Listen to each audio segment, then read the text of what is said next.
everyone. I am Rushil Rungta, now a Secondary 1 student of Raffles Institution, Singapore. As my quest for learning continues, here I am with new episodes of Leadership Simplified, in conversation with people who do things differently and inspire others to do the same. My guest for today is Miss Harmony Ilunga. Miss Harmony is the founder of a refugee-curated social enterprise called Harmony Hong Kong. Harmony HK works to represent this overlooked group by focusing on promoting refugees, people of color, and those from minority groups through fashion shows, music, and art. Welcome, Miss Harmony. Hi, welcome. Thank you for having me. No problem, it's my pleasure. Looking forward to know more about your company. Thank you. So let's get on to my questions. You moved to Hong Kong with your mother and younger brother as a refugee when you were 12. And yes. I am 12, and so would be a lot of the viewers of this podcast. And many of us would have heard about refugees, but certainly do not know what it feels like to be one. So can you please share with us, how was life for you being a refugee at the age of 12? Yeah, sure. Thank you so much for the question. So yes, I remember literally being your age. And so I literally had no idea that I was going to be in Hong Kong as a refugee. So my dad was living there earlier. So it was just one morning. I think we were celebrating Christmas back in Congo. And then my mom said, we're going to travel next week. And then I was like, she said, go get your hair done. So you have to braid our hair. And then I was like, why do I have to braid my hair? Because back in Congo in school, you're not allowed to do this braid in school. So my mom said we have to go. And then I was like, what? And I did not even tell my friends. And I just traveled. And I think when I reached 15, then I realized that I had a lot of limitation. Like I wasn't allowed to travel. Like some people were not allowed to work if you're refugees. Mostly, first of all, so there's a difference between refugee and asylum seeker. So first, when you land to Hong Kong, you're an asylum seeker. And then if the UN accept you, you become a refugee. So at the process, when I was 12 years age, I was first obviously as an asylum seeker. So over time, I ended up realizing the more I read books, the more I was asking questions. I used to go to a lot of charities. And then I realized that, I'm actually a refugee. I'm not like, I don't have a Hong Kong permanent residency. I don't have any ID. I had this A4 size paper that was kind of showing my identity. So it was as a young person your age, at that age, I had no idea what was happening. And I was very, very much confused of what was going on. But I ended up knowing more things when I reached 15 to 16, because at the age of 12, all I was doing was just going to school, So, yeah. That's really interesting and an eye-opener to be in the shoes of a refugee, because I've never heard about what happens when you go to a different country and, like you said, travel to Hong Kong, and how you had to present your identity. So it was quite It is very hard. And also I was now speaking English. So my mom wasn't speaking English. My brother wasn't speaking English. So just the traveling, going to different countries, like it was just the interchange, like you have to change planes. It was hard. And then I'm telling you, you go to a new country, don't speak English in Hong Kong. It's just very, very difficult. But when you are young, you don't really realize it because you're not thinking much except from going to school. But the older you get, the more you understand that life is actually a bit harder. True. So moving on, you faced discrimination from the absolute start of your career. So how did you deal with it? I remember, I think the first time I faced discrimination, I was 13. That was my first year in, oh my God, I'm just thinking about it. Like, this is good to have this conversation. So I was 13. I remember I was in my class, and I started speaking English a little bit. And this lady came to me, my classmate came to me. She goes to me, if you were white, you'll be more beautiful. And I remember from that day onward, I felt very insecure and I started bleaching my skin. And if you look at my skin, it turned pure yellow. Literally, my skin turned. It was not black anymore. And because I wanted to fit in, I wanted to have friends. And then the more I get older and I expand my modeling industry, I realized that there was even more discrimination from what I was facing in school. I think in school was much better, but because the more I grew, the more I started getting along with my friends.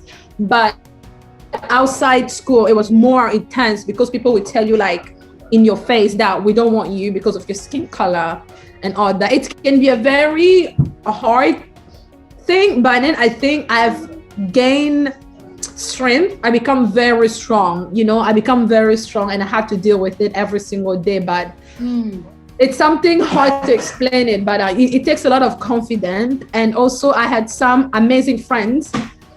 Some of my best friend, actually, she's Black. She's from Congo. I was very lucky.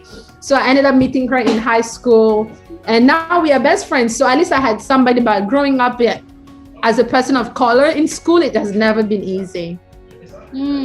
That's actually quite true, because I know that discrimination can really destroy a person's self-belief and confidence. But really kudos to you for having such a strong resolve and then overcoming the challenges. Thank you.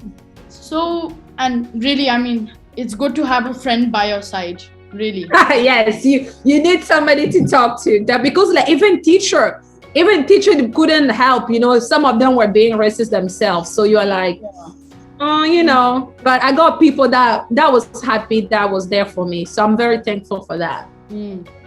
So moving on, one of your big disappointments was being rejected on your first casting call.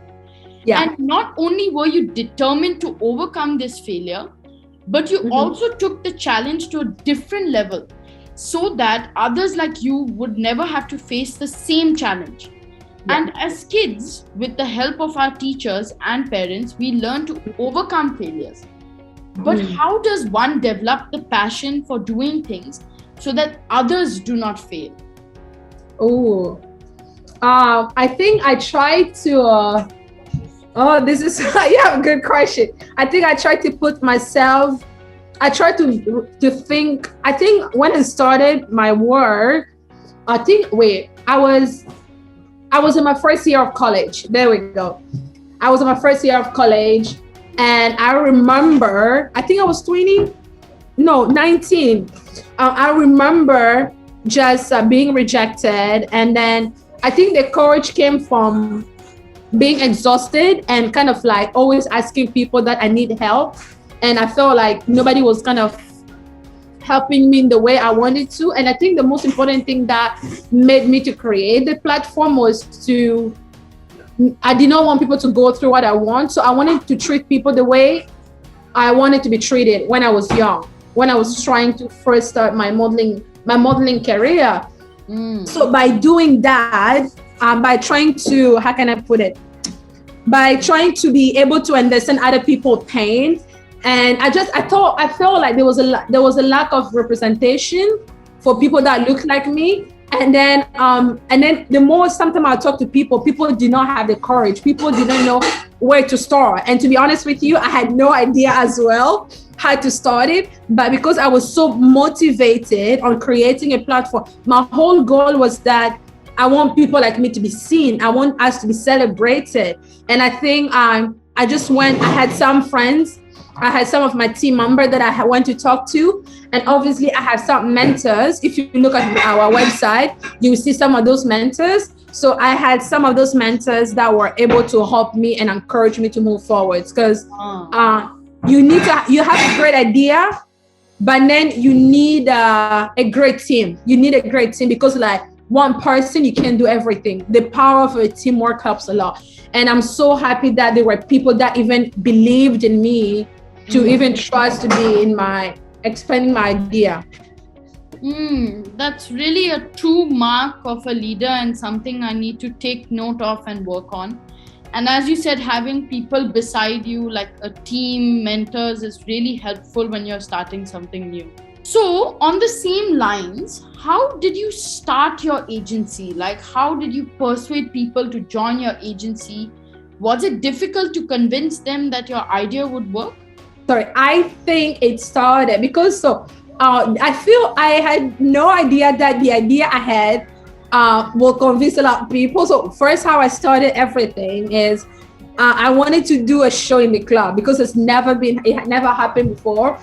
And one of my course mate or one of my classmates knew somebody at a club, but then they were not directly connected. But then she told me, "Oh, why don't you have a conversation with these people?" So I pitched. I didn't even know what I was doing. I thought that was apparently pitching. So I had this friend of mine, and then he was working in a bank. So I had a conversation with him, and then I said, "I have this idea. I want to tell the people." So I went to the club owner and I just pitched them my idea. And then I pitched them my idea and I told them I have this idea and I want to create this. And I think to them, they were more excited because they have never heard of this idea. And then they thought that it was such an amazing idea that they thought that they would be able to support. So they were able to sponsor the venue. I literally started everything with $0. I had no money at all. So they gave me the free location. And then one of my mentors was able to cover some of the expenses, like buying. We have to buy ticket to sell to people, right? So we need to have a wristband. So he was able to sponsor that. His name is actually Akshay Bajaj. So he was able to do that. And then that was pretty much it. And then from that, a lot of people came. We have dancers, models, people from different backgrounds. And some people from the media saw it.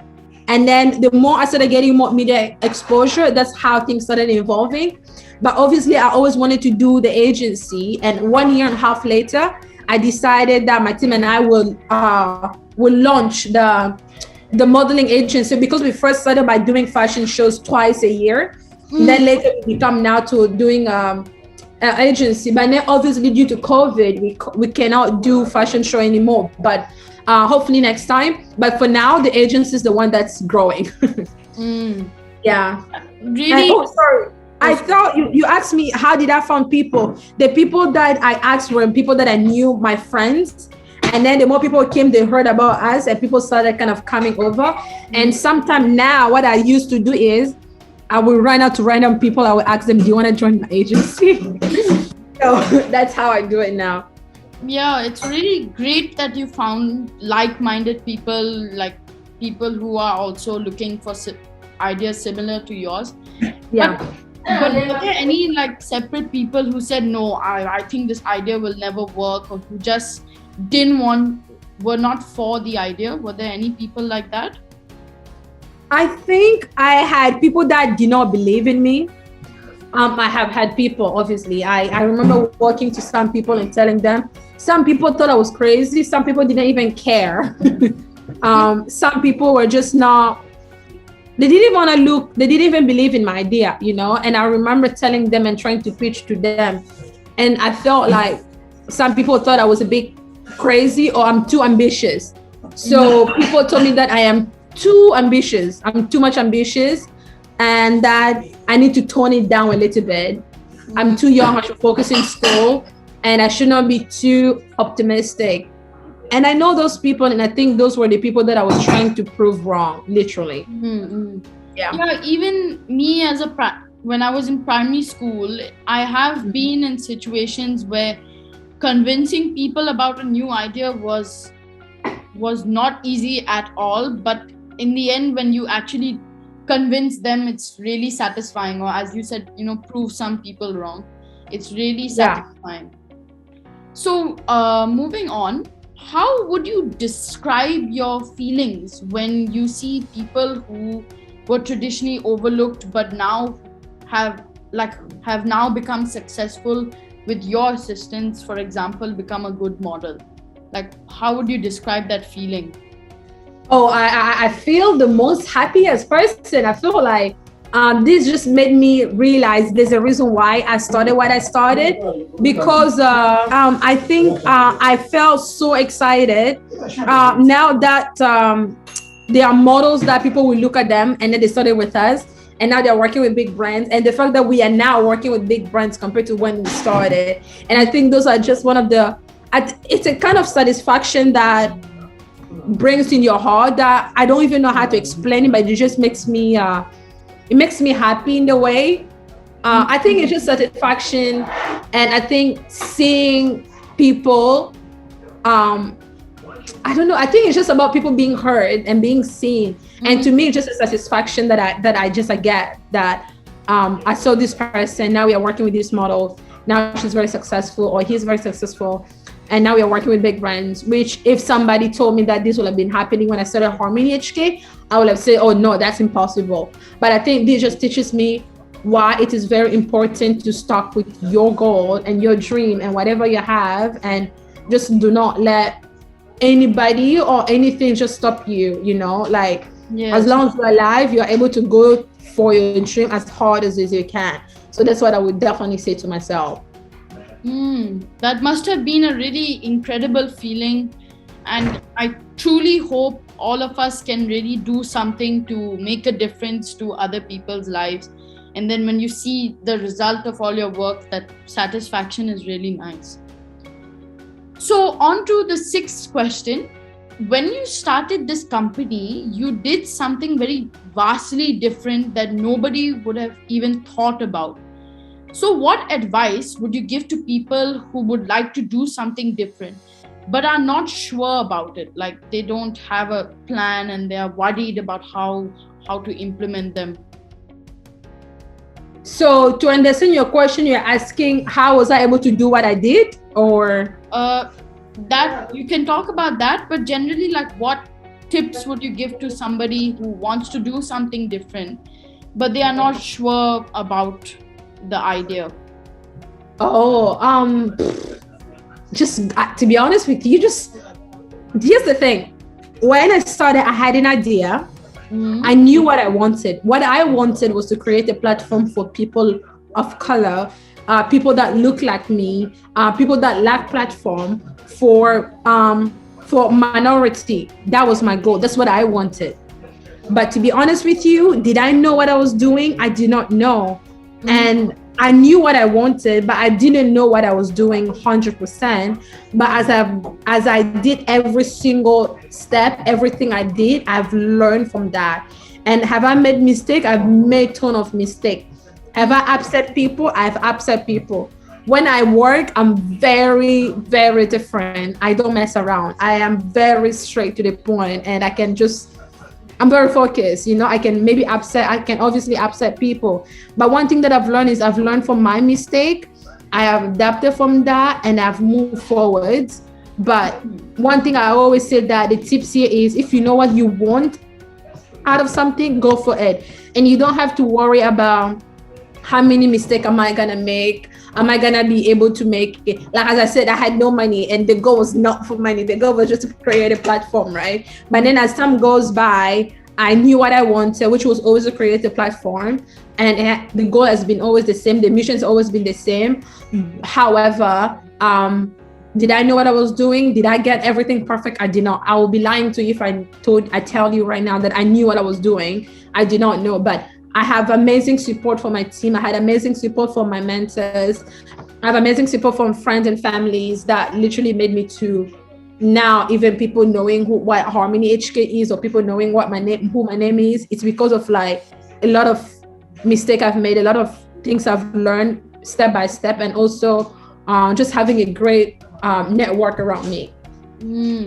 Yeah. I think that's some very valuable tips you've given for people of my age group who might have lots of ideas, but they may not be sure about how or even whether to implement them at all. So our last question, what are your future plans for Harmony? Like, where do you see Harmony HK in the next 5 years? So one thing is, right now I'm in Canada. So that's why it's dark and it's late, right? It's late here as well. It's very late as well. So that's why you see me like in all of my hood, because like I was ready to kind of get ready for bed and kind of start working on my laptop. But so one of the things is to clarify is that last year October Canada, because Hong Kong. So one thing about refugee, Hong Kong never signed the convention, so you are not allowed to live in Hong Kong forever. So now I'm based in Canada, where I got permanent residency, and my whole refugee status is no longer the same. So now I'm no longer a refugee. So now I'm a Canadian permanent residency. So the thing that my goal right now is I'm still working obviously for Harmony HK. So my timing is like very, very bad because I'm working sometime Hong Kong time.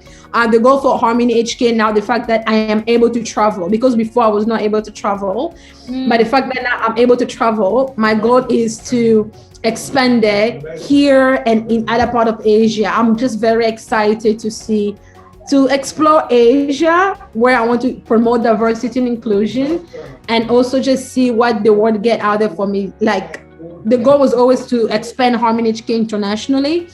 And the fact that I'm now in Canada, I'm very excited to be taking it one step forward to be able to make those changes. So, yeah.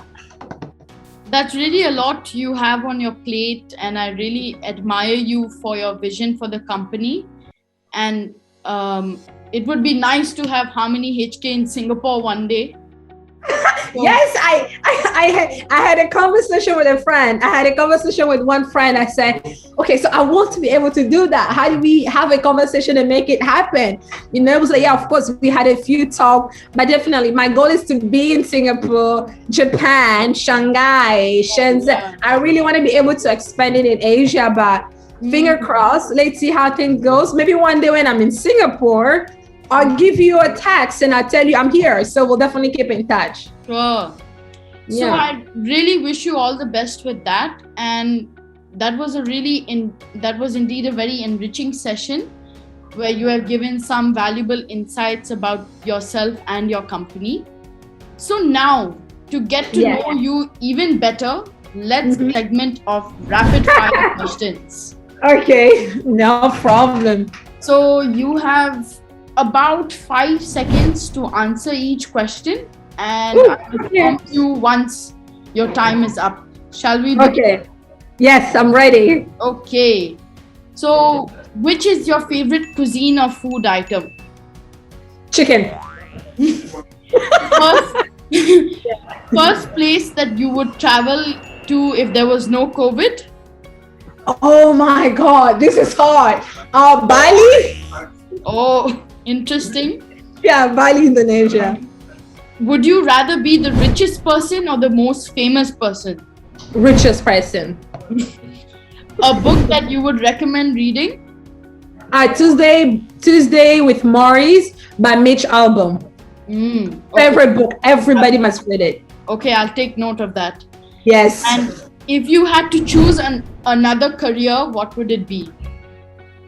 Oh la la. Another career apart from what? Modeling or? Apart from what you do now, like modeling, for example. A psychologist. Interesting. Yes. Describe yourself in 3 words. Ambitious, confident, and very hardworking. There you go. Okay, interesting choice of words. And are you a morning person or evening person? Morning person. Same here. I always wake up really early in the morning. Yeah. And lastly, if you were a superhero, who would you be? Oh my God, I don't know. Maybe one of the superheroes from Black Panther. Yeah, all the superheroes from Black Panther are amazing. Yeah. Maybe one of those people, but I can't choose. Maybe T'Challa. Yeah, maybe T'Challa. Yeah, nice. That's a good choice. He's a good person. So, that was commendable performance, Ms. Harmony. Really fast. Thank you so much. All answers were within 5 seconds. Good job. Oh, thank you. Thank you. So, I really enjoyed our session today. So, thank you for taking time out to share your experiences and give some invaluable advice. And I personally have learned a lot today, and so would other children in my age group. So, thank you very much. No, thank you so much for even taking your time to reach out to me. And I know that my schedule has been very crazy. We were supposed to do this very much long time, but then I'm now in the new place, and just our time difference, I think, is like either, I don't know what's the difference there, but I think it's maybe 17 hours if I'm not wrong. Actually, it's about 12, no, not 12, 11:45-ish or something there. Yeah, I think we're about 18 to 17 hours difference. So the time difference is really humongous. But I just wanted to say you're a very courageous person. I won't call you a little boy because you don't seem like a little boy. So very brilliant, very smart. And I don't know what's your future, whatever you are planning to do, whatever you aim on doing, just go for it. And don't let anyone or any person, anything stop you in this world. And I wish you the very best. And if you have any question, do not hesitate to reach out to me at any time. And it's very lovely to meet you. Thank you so much. Even it was really great to meet you. And you do something that I've really never heard of. And it's really inspiring to me. So thank you. Thank you so much for coming, and have a great day. You too. Have a good evening. Bye-bye. Thank you.